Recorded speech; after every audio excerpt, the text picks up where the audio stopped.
Imagine a world, and it wasn't really that long ago, a moment of just profound shared vulnerability. A global crisis hits, everything's in chaos, and then suddenly there's this seemingly benevolent hand reaching out, offering help. Right, like a lifeline. Exactly, a way to navigate the uncertainty, maybe find some answers, get back to some kind of normal.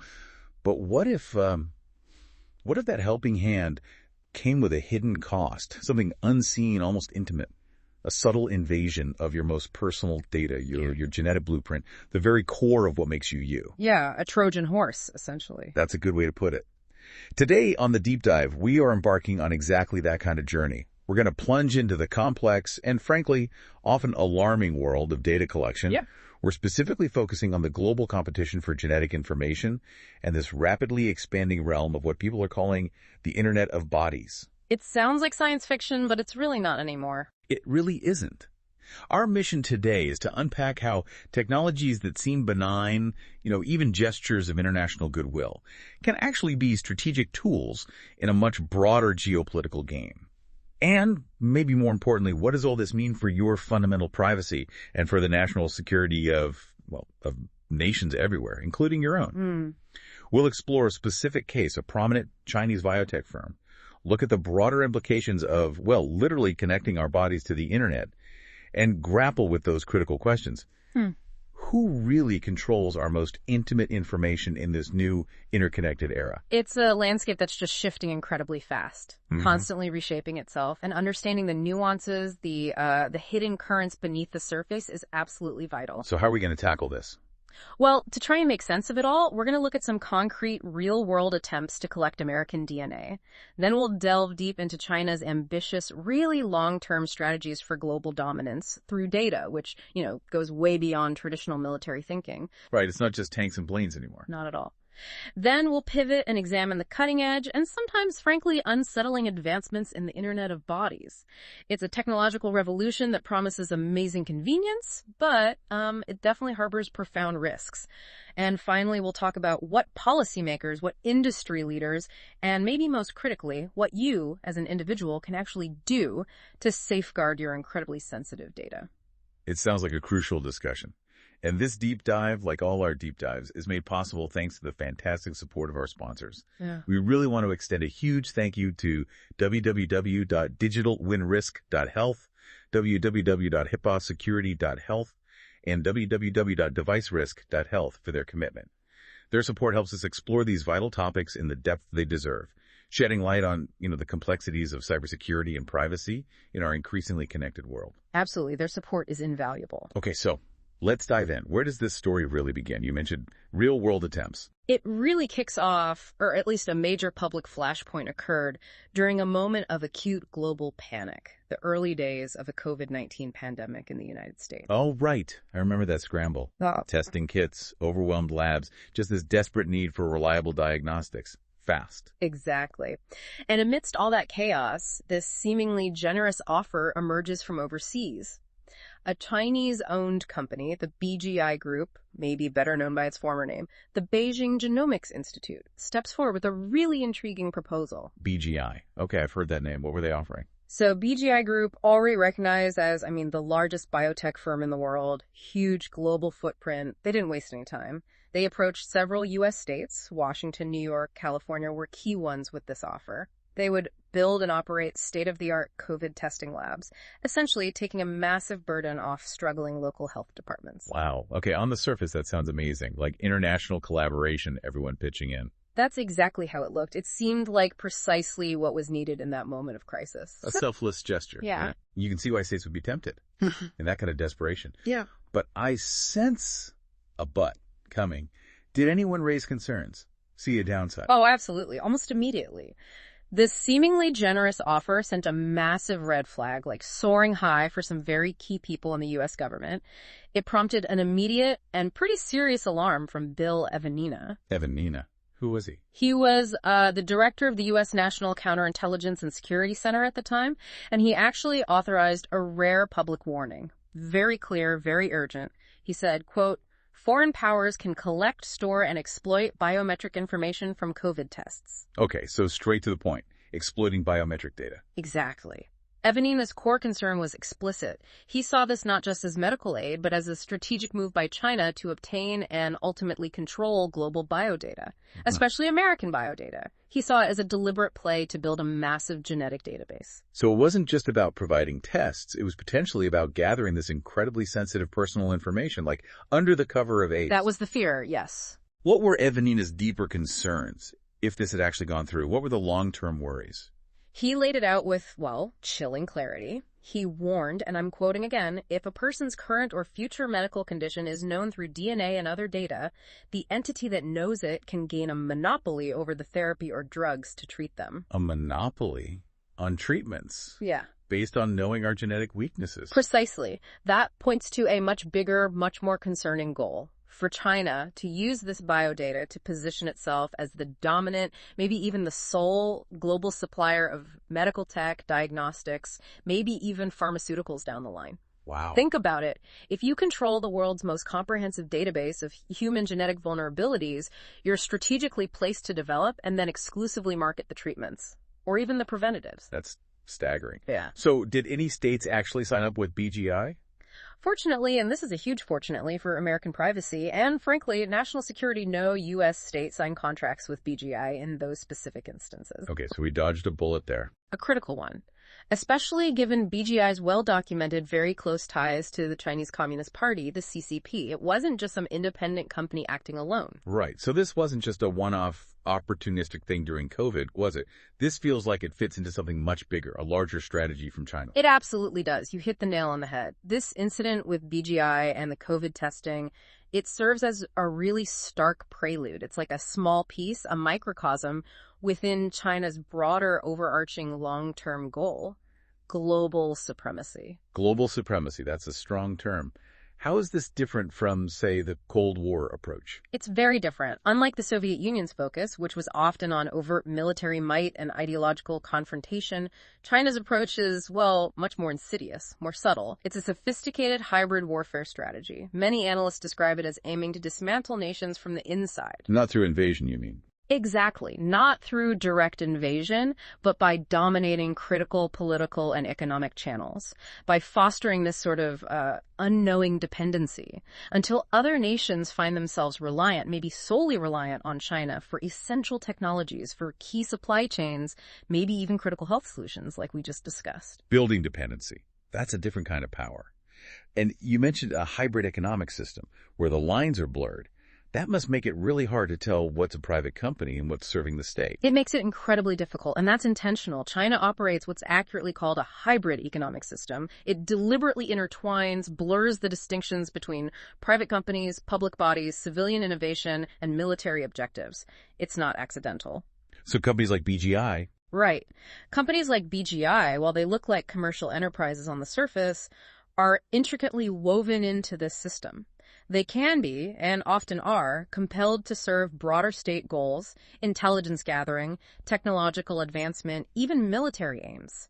This is fundamental to CCP General Secretary Xi Jinping's strategy called military-civil fusion, or MCF. Military-civil fusion. What's the ultimate goal there? The goal of MCF is incredibly ambitious.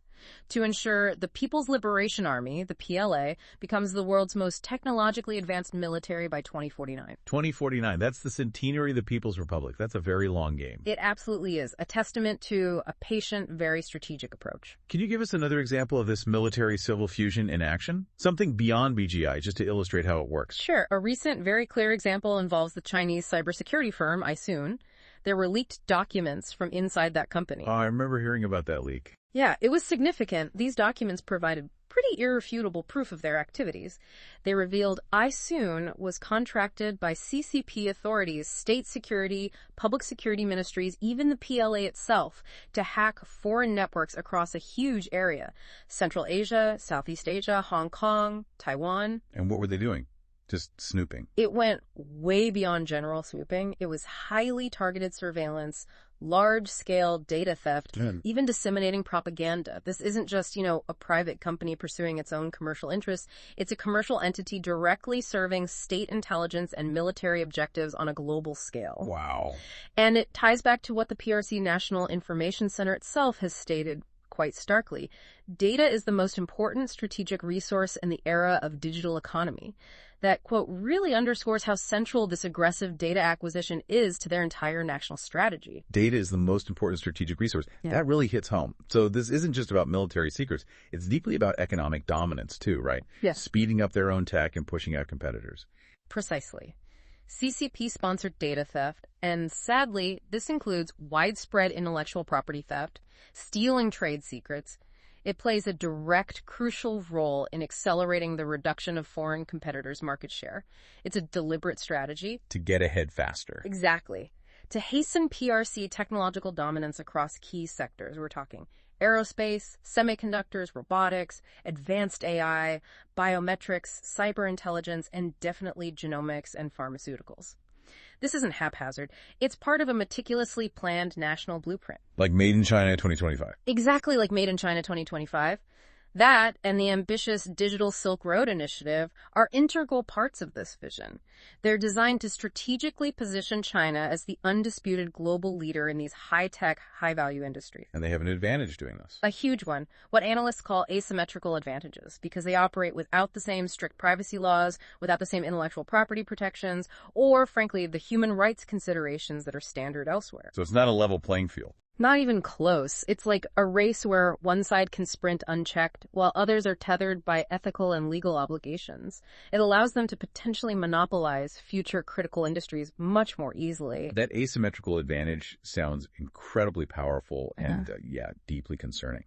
And BGI, the company from the COVID testing story, they're clearly a key player, a national champion in this strategy, especially on the genetic data front. They absolutely are. PGI's story is almost a textbook illustration of China's grand strategy. It started not as a business, but as a research institute within the Chinese Academy of Sciences. And it's been strategically nurtured, pushed forward into China's undisputed biotech national champion. And they run that huge gene bank. Yes. BGI operates the Chinese National Gene Bank, the CNGB. It's not just a collection, it's a massive biorepository. Tens of millions of samples, human, plant, animal, microorganism. The scale is hard to comprehend. And it's not passive collection. BGI actively engages in global bioprospecting, basically systematically searching worldwide for valuable genetic material from diverse populations, diverse ecosystems. How do they do that? Often by leveraging China's huge Belt and Road Initiative. That gives them access, extends their reach into regions rich in genetic diversity, letting them secure unique genetic information that could lead to major medical or agricultural breakthroughs.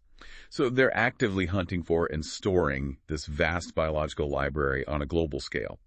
How does the Chinese state specifically help BGI achieve this kind of growth, this market distortion? How do they become so dominant? The state support is substantial, it's multifaceted, and it's clearly designed to give BGI an unfair competitive edge. For example, back in 2010, strategic funding from the China Development Bank let BGI buy an incredible 112 Illumina DNA sequencers. 112, that's huge. She transformed them almost overnight into one of the world's largest sequencing facilities. And it wasn't just a one-off. They've also received over $30 million in direct subsidies from various Chinese state funds. And what about debt? Usually, rapid expansion means lots of debt. That's what's striking. Looking at their public disclosures, BGI has effectively non-existent debt, which strongly suggests significant ongoing state funding propping up its operations and its global expansion. It lets them take risks, expand aggressively without the usual financial pressures. So they can undercut competitors. Drastically. This financial backing lets BGI slash prices, gain market share incredibly rapidly, even in tough international markets. And they often obscure these state ties through a maze of subsidiaries like Complete Genomics in the U.S. market. Makes it harder for foreign governments or competitors to see the real ownership, the strategic intent. And they use market access, too. Oh, yeah. China cleverly uses market access as a tool. Foreign companies often find they need a partnership or acquisition with a Chinese firm just to get into the lucrative Chinese market. And once they're in, vague laws can compel these foreign companies to share sensitive data with their Chinese partners, and that data then becomes accessible to the state. So it's a systemic advantage, not just cash. It makes fair competition almost impossible. Which brings us to some of BGI's really controversial practices, especially with that nifty white prenatal test. This is where the intensely personal really crashes into these huge national strategies, isn't it? It absolutely does. And it's a critical point of concern. The Nifty test is a prime, really unsettling example. Millions of women globally, the numbers over 8 million, have taken BGI's Nifty-Y prenatal test. NIFTY stands for non-invasive fetal trisomy, right? That's right. These tests are sold in over 52 countries, giving BGI this enormous global reach, though notably it's not sold in the U.S. Okay, what's the controversy? What's crucial and what raises immediate red flags is that this test was explicitly developed in collaboration with the Chinese military, specifically the PLA General Hospital and the 3rd Military Medical University. Wait, a commercial prenatal test developed with the military? That seems odd. It's highly unusual and deeply concerning for a global health product. And then, leftover blood samples and the genetic data from these tests. They're stored in the China National Gene Bank, which, remember, BGI manages. This includes sensitive genetic data from women all over, including, for instance, data from over 500 women in Europe and Asia. That is incredibly concerning, especially thinking about the privacy policy. Doesn't it say data can be shared for national security in China? That seems like a massive loophole, especially with that military collaboration. It's a very broad, extremely ambiguous clause, and yes, deeply concerning. While BGI has publicly stated they've never been asked to provide data, nor have they provided it to Chinese authorities for national security reasons, the policy itself creates this undeniable potential vulnerability. A huge loophole. So the potential is there. Absolutely. The U.S. National Counterintelligence and Security Center explicitly warned that women taking these tests abroad should be profoundly concerned by such an open-ended policy. But it gets even worse. How so? A 2018 BGI study went beyond typical medical analysis. It used a military supercomputer to reanalyze Nifty-Y data. Not just for standard prenatal diagnoses, but to map virus prevalence across different populations, look for indicators of mental illness, and chillingly, even to link specific genes to characteristics observed in Tibetan and Uyghur minorities. Okay, that crosses a serious line. From a medical test to ethnic profiling using military hardware. Especially considering BGI's documented involvement in forcibly collecting biometric data from those same minority groups within China, that connection is truly disturbing. It is. Profoundly so. Human rights groups, numerous investigative reports, they've extensively documented BGI's direct involvement in these highly coercive practices. Since 2017, they've been instrumental in the forced collection of biometric data, including DNA from ethnic minorities in Xinjiang, the Uyghur population, and since 2020, similar reports from Tibet. So they're directly involved in state surveillance and control. Yes. This direct involvement solidified U.S. government concerns, leading to the blacklisting of BGI subsidiaries in March 2023. The official reason cited was the risk of diversion to China's military programs. Points right back to that military-civil fusion strategy. And the implications go even further. They do. There's an alarming, though, thankfully still somewhat theoretical debate among some Chinese academics and military scientists about the feasibility of creating biological weapons. Weapons that might target specific populations based on their genes. Targeted bioweapons. Yes. Based on genetics. Anna Puglisi, a former U.S. counterintelligence officer for East Asia, put it starkly. Whoever gets there first is going to control a lot of really amazing things, but there is also a potential for misuse. It highlights the profound dual-use nature of this technology. Immense potential for good, but equally immense potential for catastrophic harm. That is a genuinely chilling thought. It really underscores how valuable and how dangerous this genetic information can be in the wrong hands, especially when a state has these kinds of long-term strategic ambitions. But okay, beyond state-sponsored collection, there's this other huge shift happening involving our bodies and data, often without us fully realizing it. The Internet of Bodies. That's the next frontier. And it truly is an intimate invasion that's already well underway. The Internet of Bodies, or IoB, refers to this rapidly growing ecosystem of technologies connecting humans to the Internet, creating a constant flow of data, monitoring our physiological state, our biometrics, even our behaviors. And some can alter body functions. Critically, yes. Some aren't just monitoring, they're designed to sometimes even alter bodily functions. Now, the promise of IoB is incredible, right? Truly personalized healthcare, unparalleled daily convenience, revolutionary advances in disease management, maybe even human augmentation. Sounds great, but there's always a catch. The catch is this deluge of data. When it's aggregated and analyzed, it can form what's being called a human digital twin, essentially a digital replica of an individual. A digital twin of me. That sounds both futuristic and, I admit, a little unsettling. It is. It's not just a data set. It's like a proxy for your entire being in the digital realm. It could potentially make inferences or even decisions about your life without your direct input. It blurs the lines between your physical self and your digital self in ways we're only just beginning to grasp. Raises huge questions about identity, autonomy. I can definitely see the benefits: real-time health monitoring, maybe getting an alert about a problem before you even feel symptoms. But the sheer amount and intimacy of the data must be unprecedented. It is, absolutely, and maybe it helps to break it down. We can think of IoB devices in 3 generations based on how integrated they are with the body. Okay, 3 generations. What's the first? The first generation is body external. This is what most of us already interact with, the wearables. Ubiquitous devices like smartwatches, your Apple Watch, your Fitbit tracking heart rate, steps, activity, sleep, maybe even ECGs. Right, got one of those.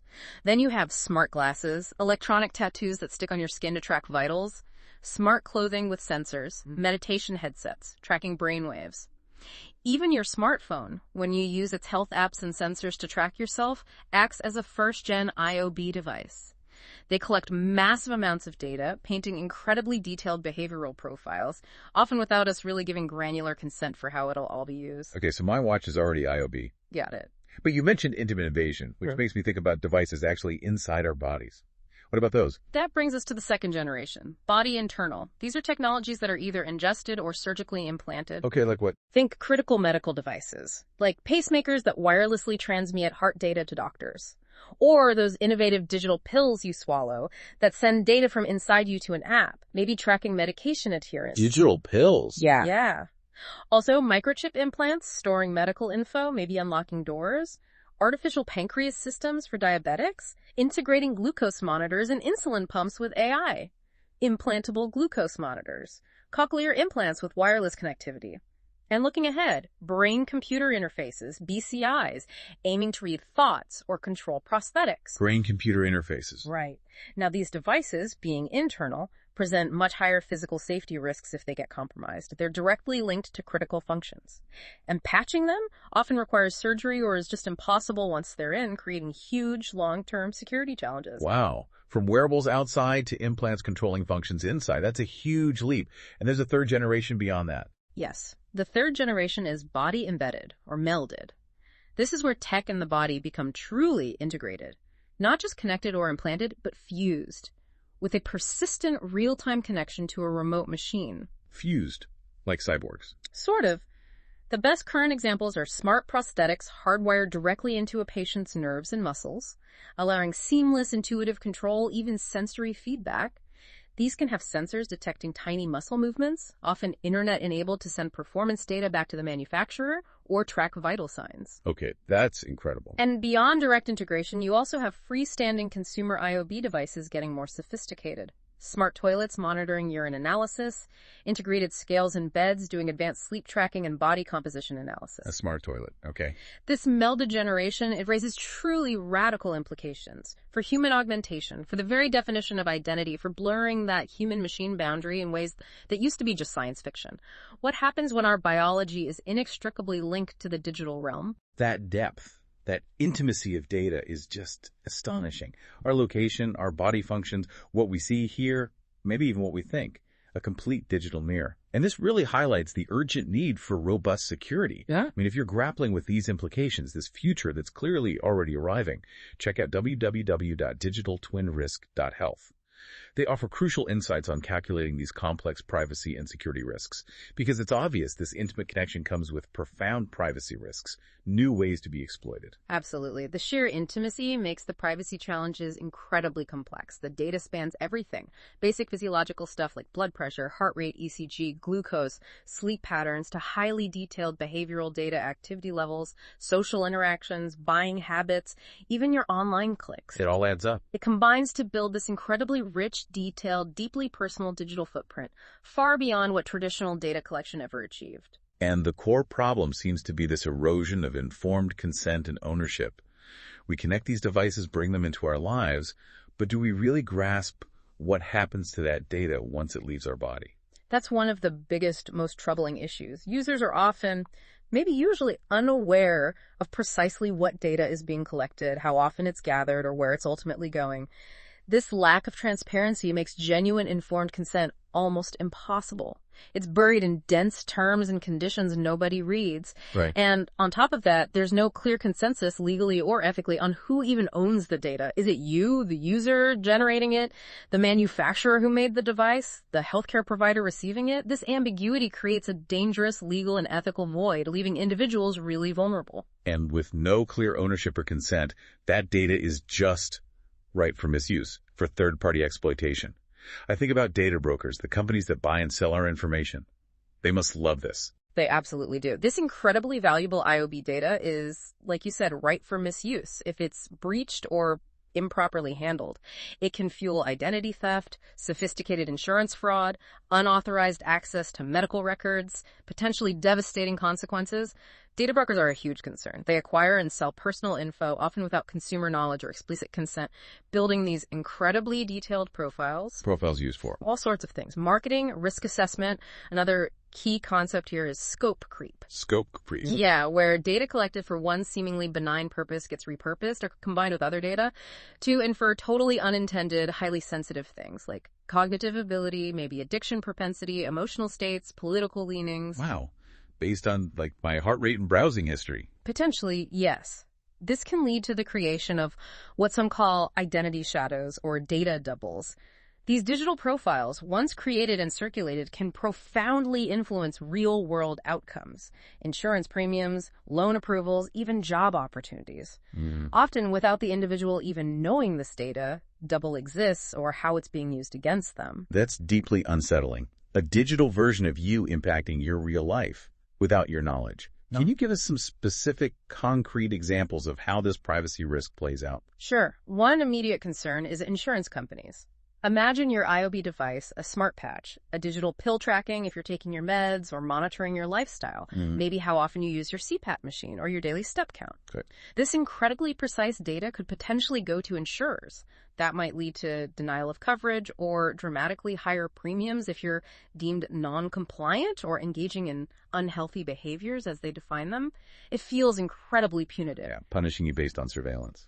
Then there are employers using smart wristbands or other wearables to track employee behavior, movements in the workplace, even real-time productivity. Serious concerns about intrusiveness, employee privacy, creates a constant surveillance environment. It's Big Brother at the office. Pretty much. In law enforcement and criminal justice, IoB data is already being used. Pacemaker data showing physiological responses, location data from a fitness tracker, it's been admitted as evidence in criminal cases, raises huge unresolved constitutional questions about self-incrimination, search, and seizure. Plus, data fusion centers aggregating health data for law enforcement give authorities incredibly intimate knowledge about people, often without consent. That's scary. What about governments? For surveillance states, widespread IoB could be an incredibly powerful tool, strengthening authoritarian regimes. They could use this constant stream of biometric and behavioral data for social control, maybe tying it into social credit systems, linking health habits, social interactions, purchases to a score determining your freedoms. And it's not just our own privacy at risk. Right. Think about the privacy of others. Devices recording audio or video AR glasses, smart hearing implants raise huge concerns about people caught in the recording who haven't consented. Someone recording your private chat just by wearing their glasses. Yeah, that's creepy. Even simple fitness trackers. Even fitness trackers and wearables. The location data might seem anonymous, but combine it over time with public records, property deeds, social media, and you can easily identify users, pinpoint homes, track routines, even identify family members. Anonymous data can become very identifiable very quickly. It's a sobering reminder. Every little piece of data adds up to this incredibly detailed picture of you. Navigating who owns your health data, understanding its journey, ensuring it's protected, it's paramount. For comprehensive insights into IPTA, IoT medical device security, and protecting your health information, I definitely recommend visiting www.ipaysecurity.health. It's a fantastic free resource designed to help you spot vulnerabilities and understand your rights. And these huge privacy challenges are made worse by a really fragmented regulatory landscape. In many ways, the U.S. regulatory environment for IoB is still the Wild West. We have this patchwork of legislation, significant gaps, and crucially, no comprehensive federal data privacy law covering the full spectrum of IoB data. Wait, so IPA, the law we always hear about for medical privacy in the U.S., doesn't even cover most of this super personal IoB data. That seems like a massive gap. It's a critical point and, yes, a massive loophole. IPA mainly covers medical information handled by covered entities, hospitals, health plans, etc. It generally does not cover non-medical health or biometric info collected by most consumer IoB devices. So my Fitbit data, Unless you explicitly share it with your doctor and it becomes part of your official medical record, it's generally not IPA protected. This leaves a huge amount of intimate data vulnerable. Now, the Federal Trade Commission, the FTC, can go after unfair or deceptive practices, which helps. And some states, especially California with its CCPA, offer stronger rights knowing what's collected, opting out of sales, deletion, covering biometric info, but it's not consistent across the country. so it depends where you live. Largely, yes. Compare that to Europe's GDPR. Much more comprehensive, requires explicit consent, robust data protection, clear rights for individuals to access or delete data. Even Chile is going further, amending its constitution to protect neuro rights, treating brain data like an organ, recognizing its unique sensitivity. Huge difference in protection. It really shows the need for a more cohesive approach here. Okay, beyond privacy, there are also direct cybersecurity risks, right? Hacking these devices could be catastrophic, even physically harmful. Absolutely. IoB devices are susceptible to a whole range of cyber threats: hacking, data manipulation, denial of service attacks, data theft. The consequences can be dire, leading not just to privacy breaches, but potentially physical harm or even death, especially with medical devices. Vulnerabilities often stem from weak security, poor authentication, unpatched systems, lack of secure by design from the start. Security often feels bolted on later, if at all. So what's being done to counter these threats? Yeah. Especially for medical devices keeping people alive. Well, the FDA, the Food and Drug Administration, is the main overseer for medical devices. Since 2013, they've issued guidance for manufacturers on mitigating cyber threats. More recently, the proposed PAT-H Act of 2022 would require manufacturers to implement robust cybersecurity regular updates, patches, and crucially, including a software bill of materials and SCBOM. SBOM, what's that? It's basically an ingredient list for the software. Every component, open source or proprietary. This transparency helps security teams and hospitals proactively find and patch vulnerabilities much faster. It's a big step. And there have been real-world examples of hacks. Oh yes, a really alarming one was the FDA's recall of certain Medtronic MiniMed insulin pumps in 2019. Because of wireless hacking risks, hackers could potentially change settings wirelessly, causing an insulin overdose or stopping delivery altogether. Life-threatening stuff. It was the first recall of its kind for a diabetes device. That is terrifying. A device meant to keep you alive turned into a weapon. Shows how vital security is. Exactly. Other efforts include NIST, the National Institute of Standards and Technology influencing best practices. Some states, like California again, require reasonable security features and ban generic default passwords. Industry best practices are also key. Secure by design, strong encryption, multi-factor authentication, regular updates, vulnerability disclosure programs, but challenges remain. Patching implanted devices is hard. Balancing security with usability for things like insulin pumps is tricky, and legacy devices in hospitals are often huge vulnerabilities. Protecting against these evolving device risks, especially in healthcare, is just critical. Understanding and implementing robust cybersecurity is key. Listeners can check out www.devicerisk.health for great resources on securing devices and mitigating these vulnerabilities. Definitely a good resource. Now, shifting back slightly, the Department of Homeland Security has issued specific advice for businesses dealing with firms linked to the PRC, China. This feels very relevant to our earlier discussion about China's data strategy. What are they recommending? The DHS advisory is remarkably direct. It provides strong, actionable advice. First, scrutinize any business relationship giving PRC firms access to data. Look beyond the contract, understand ownership, investors, potential indirect government or military ties. What's the deal? Exactly. Second, minimize risk. Reduce sensitive data stored in the PRC or accessible by PRC authorities under their national security laws, which compel data sharing. Third, robust due diligence. Know who owns your data service providers, where the infrastructure physically is, any tangential foreign relationships. Know who you're dealing with, where your data lives, who might access it. Seems fundamental, but probably often overlooked. Precisely. And contractually, DHS advises explicit protections. State clearly where data is stored, who has access, liability for breaches, and crucially, choose a trusted legal jurisdiction outside the PRC for disputes. And if you can't fully control the data path, use strong encryption from a non-PRC company to minimize risks of backdoors or compelled access. Use non-PRC encryption. Makes sense. What specific data types are they most worried about, beyond the genomic data we talked about? The advisory highlights several sensitive areas. Technology related to export-controlled products, vital intellectual property like trade secrets, especially for technologies targeted by Made in China 2025. And critically for us today, biotech, genomic data, and medical test data are flagged as extremely sensitive and sought after by foreign adversaries. Also, personally identifiable information, PII, and detailed geolocation data due to their value for surveillance. And they specifically mentioned COVID testing again? Yes. The advisory explicitly notes the CCP leveraging global COVID testing demand to gather genomic data via BGI services. And unlike many countries, China doesn't exclude or protect DNA data under its national security laws. So Evanina's warning years ago was spot on. What about day-to-day operational security for businesses? DHS advises network segmentation, building digital firewalls within your system to isolate sensitive data. If one part is breached, the attacker can't easily reach everything. Also, develop clear protocols for responding to PRC demands for info. U.S. businesses are told to notify the U.S. Embassy in Beijing if they get such a demand. And continuously implement cybersecurity safeguards using frameworks like NIST, adapting as threats evolve. These measures really paint a picture of how seriously the U.S. government views this threat. It brings us back to that geopolitical chessboard. This isn't just about individual privacy. It's national security, economic competition, global power balance. Indeed. The U.S. view is that China's playbook with BGI and biotech mirrors its strategy with Huawei and 5G. It's a recurring pattern. In response, there's a strong push in Congress. The Biosecure Act in the House, similar Senate legislation, these aim to restrict federally funded medical providers from using foreign adversary biotech firms like BGI and others, like Wuxi AppTech, another firm with alleged PLA ties. To cut off the funding link, what's the core rationale? What are they trying to prevent? It's clear and urgent. Stop U.S. taxpayer money from unknowingly subsidizing foreign adversaries. And crucially, prevent sensitive American genomic data from being amassed and potentially used against the U.S., possibly even for bioweapons.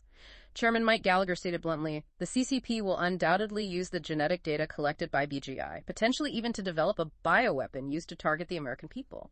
Ranking member Raja Krishnamurthy echoed this, worrying about our most sensitive information being used by our foreign adversaries against us. It's a profound national security concern. That's a really stark warning. Are other countries, allies, raising similar alarms? Taking action. Yes, concerns are global, increasingly coordinated. In the UK, prominent figures like Sir Ian Duncan-Smith, Conservative, and Fabian Hamilton, Labour, both warned publicly about China potentially using UK genetic data for targeted bioweapons. Sir Ian explicitly compared it to past perceived weaknesses in handling Huawei. So seeing a pattern. Exactly. Despite BGI denying direct government links, they won UK COVID contracts, and the UK government had previously flagged BGI as a danger point due to state ties. The international view is that China's relentless push for genomic data is a strategic bid to dominate the world's life sciences industry, giving them unprecedented leverage. The UK government, for instance, is investing heavily in cyber resilience for its health sector in response. So this battle for genomic and IoB dominance, it isn't over yet. There's still time to shape the future. It's definitely not lost. The race is very much ongoing. The path forward is complex, but it's achievable. It needs a multi-pronged approach. Serious funding and support for U.S. and allied companies to compete effectively in biotech and IoB, major investment in domestic research infrastructure to cut reliance on foreign entities, and constantly adapting traditional security strategies for these new threats. And ethically. Ultimately, it requires a deeply human-centric approach, ethical design principles embedded from the start, robust legal frameworks defining ownership, privacy, accountability, radical transparency from manufacturers about data practices, and an ongoing, informed public conversation to ensure we harness the potential of IoB and genomics without compromising fundamental human rights and dignity. We've certainly taken a deep dive today into this incredibly complex web of genomic data collection, the huge strategic ambitions driving it, and this rapidly expanding frontier of the Internet of Bodies. It's just crystal clear that our most intimate data is becoming a new battleground, a resource as valuable as strategically vital as any in this digital age. And as our lives get more intertwined with these connected devices, as tech integrates more deeply with our very biology, as our fundamental biological data becomes this incredibly valuable commodity, it raises a really profound question, doesn't it? What does it truly mean to own yourself, your identity, your autonomy in this rapidly evolving digital age? And maybe, how much control are you willing to give up for convenience or for perceived health benefits? That's the crucial question individuals face. This isn't just abstract stuff about governments and corporations. It really is about you, the listener. What steps will you take to understand and maybe protect your digital and genetic self in this incredibly complex, fascinating, maybe slightly scary new world? Once again, we want to extend a huge thank you to our sponsors, www.digitalwinrisk.health, www.hippisecurity.health, and www.devicerisk.health for making these deep dives possible. Your support truly helps us bring this critical information and analysis directly to you, hopefully empowering you to navigate this complex world with a bit more confidence.